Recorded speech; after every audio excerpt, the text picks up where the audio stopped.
Dhaka central university বিল 2026 জাতীয় সংসদে পাশ হয়েছে।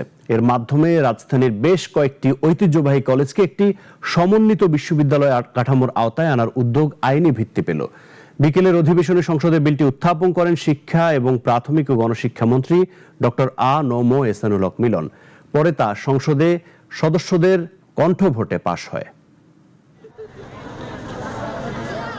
জাতীয় বিশ্ববিদ্যালয়ের অধীনে থাকা ঢাকা কলেজ, ইডেন মহিলা কলেজ, বেগম বদরুন্নেসা সরকারি মহিলা কলেজ, সরকারি শহীদ সোহরাওয়ার্দী কলেজ, কবি নজরুল সরকারি কলেজ, সরকারি বাংলা কলেজ এবং সরকারি তিতুমীর কলেজের শিক্ষার্থীরা দীর্ঘদিন আন্দোলন করে আসছিলেন সেশন জট মুক্ত শিক্ষাঙ্গন এবং পূর্ণাঙ্গ বিশ্ববিদ্যালয়ের।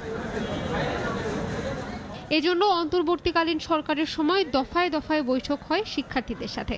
অন্তর্বর্তী সরকারের প্রধান উপদেষ্টা ডক্টর মোহাম্মদ ইউনূসের সভাপতিত্বে অনুষ্ঠিত উপদেষ্টা পরিষদের বৈঠকে ঢাকা সেন্ট্রাল ইউনিভার্সিটি অধ্যাদেশ অনুমোদিত হয়। তবে এসব কলেজের নিজস্ব পরিচয়, অবকাঠামো ও সম্পদের উপর তাদের অধিকার বহাল থাকবে। পরবর্তীতে চলতি বছর নির্বাচনে বিএনপি ক্ষমতায় আসার পর গেল 12ই মার্চ সংসদে আইন, বিচার ও সংসদ বিষয়ক মন্ত্রী ব্যারিস্টার মোহাম্মদ আসাদুজ্জামান অধ্যাদেশটি উত্থাপন করেছিলেন।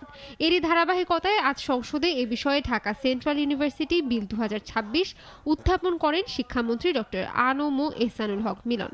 ঢাকা সেন্ট্রাল ইউনিভার্সিটি বিল স্থাপন কল্পে পরে বিলটি সংসদ সদস্যদের কণ্ঠভোটে পাশ হয়। যারা এই প্রস্তাবে ইশা জাহান, নাগরিক।